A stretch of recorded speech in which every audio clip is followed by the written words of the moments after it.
ये मिठाई मैं आपके पोते होने की खुशी में खिला रहा हूँ। मैं बाप बन गया हूँ माँ, और आप दादी। अरे क्या बात है, खुश रह और दूसरों को खुश रहने दे। सुना है शंकर भी बाप बनने वाला है, देख लेना कहीं ऐसा ना हो उसे बेटी हो जाए। और अगर इससे तुझे खुशी मिलती है तो तू खुश हो लेना। शंकर देर शाम थक हार कर घर आता है। घर आते ही शंकर की पत्नी पूनम शंकर के लिए पानी लेकर आती है। जी लीजिए, पानी पी लीजिए। अरे हाँ, प्यास बहुत जोर की लगी थी, लाओ दो। वैसे आज के लिए घर में राशन तो है ना? क्यों, क्या हुआ? आज जमींदार ने पैसे नहीं दिए क्या? नहीं माँ, आज सुबह ही जमींदार जी शहर गए हैं और जमींदारनी जी कह रही थी कि 2-3 दिन लग सकते हैं उन्हें शहर से लौटने में। लेकिन इस बीच अगर पैसे नहीं मिले तो घर में खाने पर आफत आ जाएगी, यही सोचकर थोड़ा परेशान हो रहा हूँ। और ऊपर से पूनम पेट से है तो उसकी दवाइयों का भी खर्च समझ नहीं आ रहा। अभी तो कुछ राशन है घर में, तू चिंता मत कर, कहीं ना कहीं से उपाय हो जाएगा। रामवती के 2 बेटे थे। बड़े बेटे का नाम दिनकर और छोटे बेटे का नाम शंकर। दिनकर जितना धनवान और पैसे वाला था उतना ही घमंडी था। वहीं शंकर गरीब और दुखियारा लेकिन दिल का साफ और ईमानदार था। शंकर ने हमेशा ही ईमानदारी से कमाकर खाना सीखा, लेकिन दिनकर लोगों को उधारी पर पैसे देकर उनसे दुगना ब्याज वसूल कर इतना धनवान बना था। माँ, मैं कैसे चिंता ना करूं? मेरे साथ साथ आप और पूनम दोनों ही मुसीबत में पड़ जाते हो। ये सब भाग्य का लिखा है जो हमें भोगना है। माँ, हर बात पर आप सिर्फ एक ही बात कहती हो, ये सब भाग्य का लिखा है और हमें भोगना है। मैंने कभी किसी के लिए बुरा नहीं किया, फिर भी कभी मेरे लिए अच्छा नहीं हुआ। मैं गरीब का गरीब रह गया।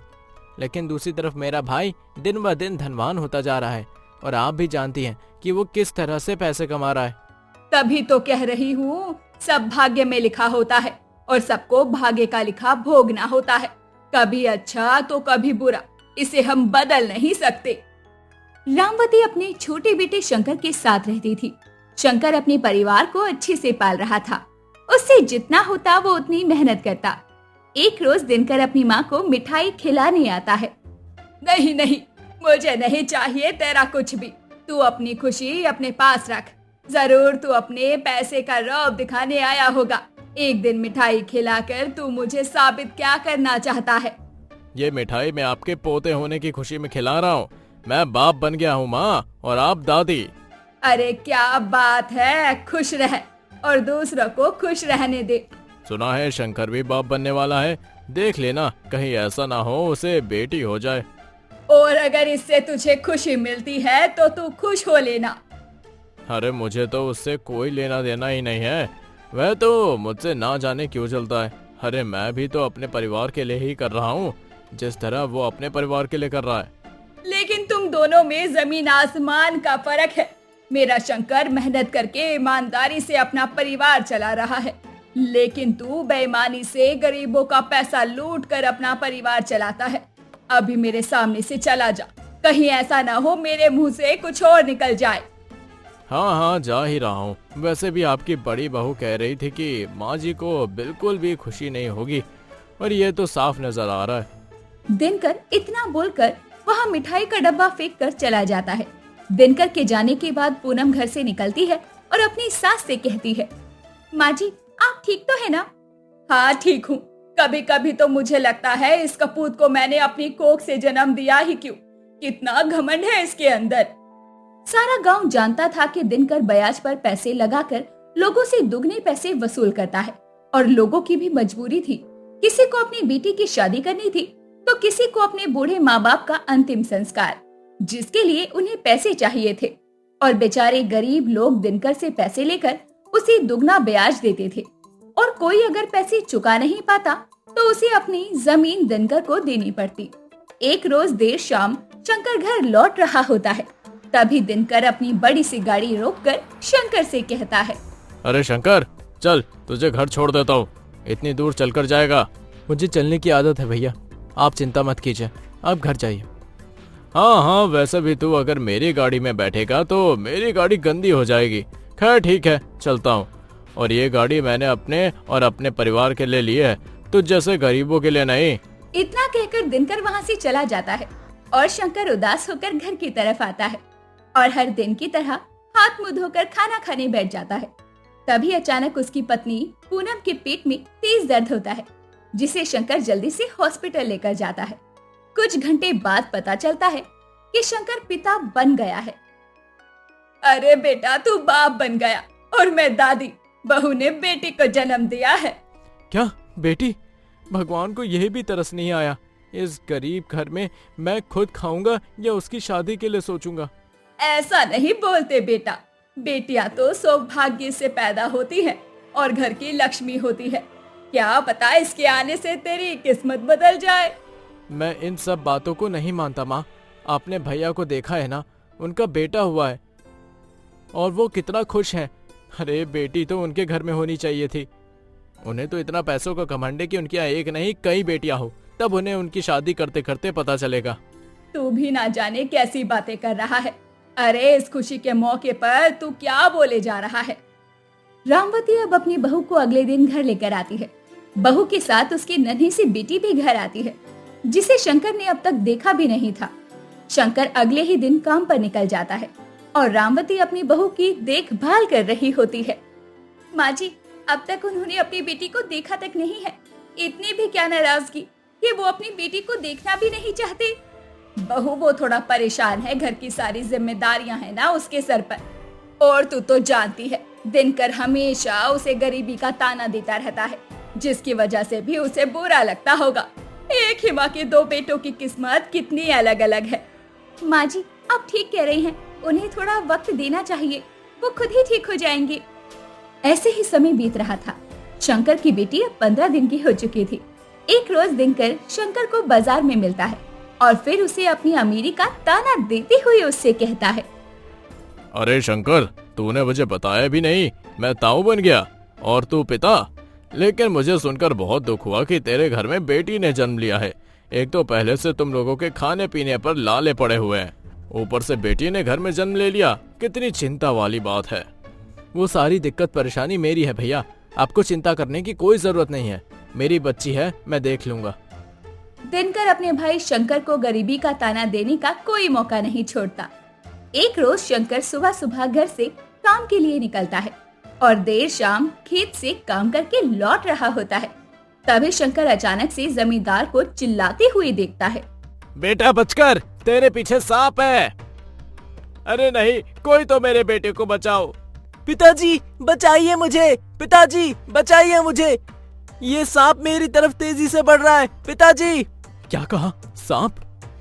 इतना सुनने के बाद शंकर तुरंत ही जमींदार के बेटे की तरफ दौड़ता है और उस सांप को पकड़कर दूर फेंक देता है।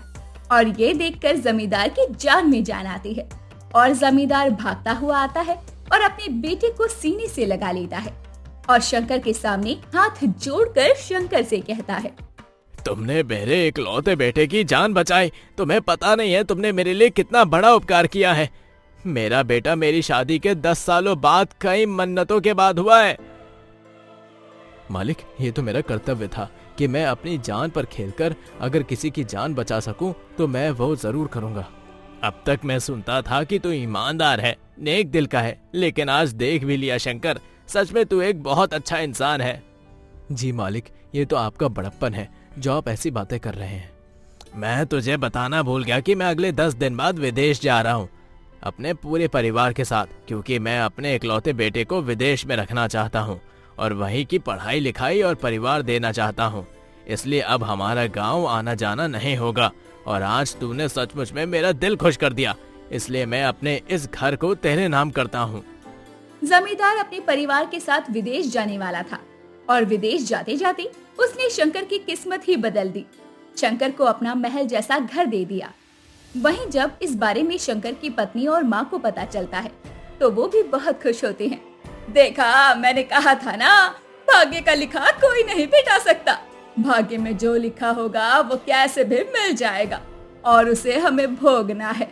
पर तेरी इस बेटी के आने के बाद तो तेरी किस्मत ही पलट गई। हाँ माँ, आपने सच ही कहा था। मैं ही पागल था जो आपकी बातों को मानता नहीं था। जहाँ एक तरफ शंकर खुशहाल जिंदगी जीने लगा था, वहीं दूसरी तरफ दिनकर की पत्नी सुनंदा को कैंसर हो गया, जिसमें दिनकर का घर जमीन सब बिक जाता है। उसके पास जितना पैसा था वो अपनी बीवी के इलाज में लगा रहा था और इलाज में पैसे लगाते लगाते वो कंगाल हो चुका था। और तब उसे एहसास हुआ कि भाग्य का लिखा कोई नहीं बदल सकता। किसकी किस्मत में कब क्या आ जाए और कब क्यों किसे क्या मिल जाए ये कहा नहीं जा सकता। पहुंच जाती है। पवन अपनी माँ सुमित्रा और पत्नी किरण के साथ रहा करता था। पवन मेहनत मजदूरी करके अपने परिवार का पालन पोषण कर रहा था। एक रोज सुमित्रा अपनी बेटी पवन से कहती है, बेटा पवन, शाम में आते वक्त सोमलाल काका से मिलते आना। उनकी तबीयत आजकल ठीक नहीं रहती और तू तो जानता है तेरे पिता मरते मरते अपने इस जिगरी दोस्त का ख्याल रखने के लिए कहकर गए थे। बेशक उन्हें अपना परिवार याद ना हो। माँ, दोस्ती तो होती ही ऐसी है। पिताजी और सोमलाल काका की दोस्ती तो पूरा गांव जानता है। सोमलाल काका के बच्चों ने जब से उन्हें छोड़ा है तब से तो सोमलाल काका और भी ज्यादा बीमार रहने लगे हैं। अब तू ही मुझे छोड़कर जाएगा तो मुझे चिंता नहीं होगी। कैसे तो तुझे पाल पोस कर बड़ा किया है और जब तुझे मेरे बुढ़ापे का सहारा बनना था तो तू मुझे छोड़कर चला गया। अरे नहीं नहीं माँ, मैं आपको छोड़कर कहीं नहीं जाने वाला। वो तो सोमलाल काका के दोनों बेटे शहर रहने लगे। उसके बाद उन्होंने तो गांव लौटकर अपने पिता को देखना भी सही नहीं समझा। पवन जितना मेहनती था उतना ही दिल का साफ भी था। अब पवन जमींदार के खेतों में काम करने के लिए घर से निकल पड़ता है और पूरे दिन काम करने के बाद देर शाम अपने ही गांव के सोमलाल काका के घर पहुंचता है। आ गया पवन बेटा, और कैसा है? घर में सब ठीक है ना? हाँ सोमलाल काका, सब ठीक है। और आप घर में बैठे बैठे बोर नहीं हो जाते? कभी तो घर आ जाया कीजिए और अपने बहू के हाथों का गरम गरम खाने का स्वाद चखा कीजिए। क्या खाना बनाती है आपकी बहू? काका, आप तो जानते हैं पूरा दिन काम में निकल जाता है और शाम घर जाते जाते बीत जाती है। लेकिन आज आपके लिए दवा लानी थी, इसलिए मैं चला आया। अच्छा किया जो तू चला आया। मुझे भी दवाइयों की चिंता हो रही थी, लेकिन मैं भी भूल जाता हूँ कि मुझसे भी ज्यादा तो तुम लोगों को मेरी चिंता है। सोमलाल पवन के पिता दीनानाथ के दोस्त थे। दोनों ही इतने जिगरी यार थे कि गांव का बच्चा बच्चा उनकी दोस्ती के बारे में जानता था। लेकिन दीनानाथ का कुछ महीने पहले ही निधन हो गया था। उसके बाद पवन सोमलाल काका की देखरेख करता था। सोमलाल के बच्चे कई साल पहले शहर गए तो वो अपने बूढ़े पिता को देखने के लिए भी कभी वापस नहीं लौटे। अब तो गांव वाले तुझे कुछ उल्टा सीधा नहीं कहते ना बेटा? गांव वाले क्या कहेंगे सोमलाल काका? आज ही मुझे छगन मिला था, कह रहा था कि सोमलाल काका की तू बहुत देखरेख कर रहा है, जैसे कि वो अपना घर जमीन तेरे नाम करके जाएंगे। 2 दिन पहले वो यहाँ भी आया था, कह रहा था कि किसी चीज की दिक्कत हो तो मुझे याद करें। देखो काका, मुझे किसी चीज का लालच नहीं है। मैं तो बचपन से आपको अपना मानता आया हूँ और बिना रिश्ते के भी रिश्ता निभा रहा हूँ। और जो रिश्ते बिना रिश्ते के होते हैं ना, वो बहुत दिल से निभाए जाते हैं। तू भी अब बड़ी बड़ी बातें करने लगा है, बिल्कुल अपने बाप की तरह। पवन सोमलाल की खूब देखरेख किया करता। ऐसा नहीं कि उसे सोमलाल के घर जमीन पैसों का और घर का लालच था, बल्कि सोमलाल का पवन के पिता दीनानाथ से अच्छा लगाव था, याराना था, इसीलिए पवन उनकी देखभाल करता। पवन अब सोमलाल काका से मिलने के बाद घर आता है। अरे बहू, जरा पवन के लिए चाय पानी ले आ, बेचारा थक कर आया है। आज आपको आने में देरी कैसे हो गई? सोमलाल काका के घर गया था, उन्हें दवाइयाँ देनी थी ना। और उनकी तबीयत तो ठीक है ना? मैं अभी किसी दिन उनसे मिलने जाऊंगी। हाँ वो ठीक है, घर तो सब साफ सुथरा था और एक नौकरानी खाना बना रही थी। चल अच्छा है, उन्हें किसी भी चीज की कोई कमी थोड़ी है। वैसे भी बच्चे तो छोड़कर जा ही चुके हैं, अब अपने लिए जी रहे हैं वो। जहाँ एक तरफ पवन सोमलाल की देखरेख कर रहा था, वहीं दूसरी तरफ गांव के अधिकतर लोगों की नजर सोमलाल की जमीन और उसके घर पैसों पर थी। और उन्हीं में से एक गांव का जमींदार था, जिसके यहाँ पवन मजदूरी करता था। एक रोज जमींदार देर शाम खेतों से काम हो जाने के बाद पवन को अपने घर पर बुलाता है। और पवन, खेतों में काम तो अच्छा चल रहा है ना? जी जमींदार साहब, काम तो अच्छा चल रहा है और किसी चीज की दिक्कत भी नहीं हुई है। लेकिन आपने यूँ अचानक बुलाया, कोई गलती हुई है क्या मुझसे? अरे बिल्कुल भी नहीं पवन, तू और गलती बिल्कुल नहीं कर सकता। मैं तो बस ये पूछ रहा था कि तेरे घर परिवार में सब अच्छे तो है ना? हाँ जमींदार साहब, सब अच्छे हैं। पवन, तू तो चाहता ही होगा कि तेरे घर में सब आबाद रहे, अच्छे रहे। तो अच्छा होगा कि तू उस बूढ़े सोमलाल को जाकर बोल दे कि अपना घर जमीन सब कुछ मेरे नाम कर दे, वो भी कम से कम पैसों में। जब तक वो जिंदा है तब तक मैं उसे 2 वक्त की रोटी तो दूंगा और मरने पर उसका अंतिम संस्कार भी करवा दूंगा। जमींदार साहब, मुझसे कोई गलती हुई है क्या? गलती नहीं हुई है, बस मैंने जितना कहा उतना तू सोमलाल तक पहुंचा देना ताकि उसकी अक्ल ठिकाने आ जाए। पवन अब डर जाता है और सोमलाल के घर पहुंचता है, जहां पहले से जमींदार के आदमी सोमलाल को कुर्सी पर बांधकर डरा धमका रहे थे। या आप लोग बिल्कुल सही नहीं कर रहे हैं, छोड़ दो सोमलाल काका को। पवन उन आदमियों से सोमलाल को छोड़ने की विनती करने लगता है। तभी वहाँ से छगन गुजर रहा होता है और वो खिड़की से सोमलाल को हाथ जोड़कर गिड़गिड़ाता हुआ देख लेता है। लगता है पवन सोमलाल काका को डरा धमकाकर उनकी जमीन और पैसे खुद के नाम करवाने आया है और ये नाटक कर रहा है। मुझे गांव के लोगों को बुला कर लाना होगा। इतना कहकर छगन भागा भागा गांव के लोगों को बुला कर लाता है और जब गांव के लोग सोमलाल का घर खोलते हैं तो वो सोमलाल को कुर्सी पर बंधा हुआ देखते हैं और पवन वहीं खड़ा होता है। बस गांव वाले बिना कुछ सोचे समझे पवन को मारने लगते हैं। सोमलाल बेहोश था, वो कुछ बोल नहीं पा रहा था। गांव वाले पवन को बुरी तरह मारते हैं। तभी वहाँ सुमित्रा भी पहुँच जाती है। अरे कितनी बुरी तरह मारा है मेरे बेटे को, इस तरह मारने की क्या जरूरत थी। मेरा बेटा ऐसा लालची नहीं है, उसने ये सब बिल्कुल नहीं किया होगा।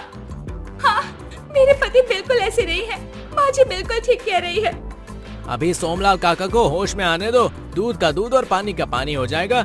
मैंने इसे सोमलाल काका को धमकाते हुए खिड़की से देख लिया था, तभी गांव वालों को बुलाकर लेकर आया हूँ। अब कुछ देर बाद सोमलाल को होश आता है और सोमलाल को होश आते ही वो पवन का नाम लेने लगता है। पवन, देखा ना, मैंने कहा था ना, पवन ने ही सोमलाल काका को डराया धमकाया। देखिए कैसे उठते ही सोमलाल काका ने पवन का नाम लिया। अरे कोई इतना लालची और गिरा हुआ कैसे हो सकता है? अरे नहीं, सोमलाल काका को बोलने दो। तुम लोग चुप रहो, वैसे ही बिना समझे और जाने मुझ पर यूं इल्जाम मत लगाओ।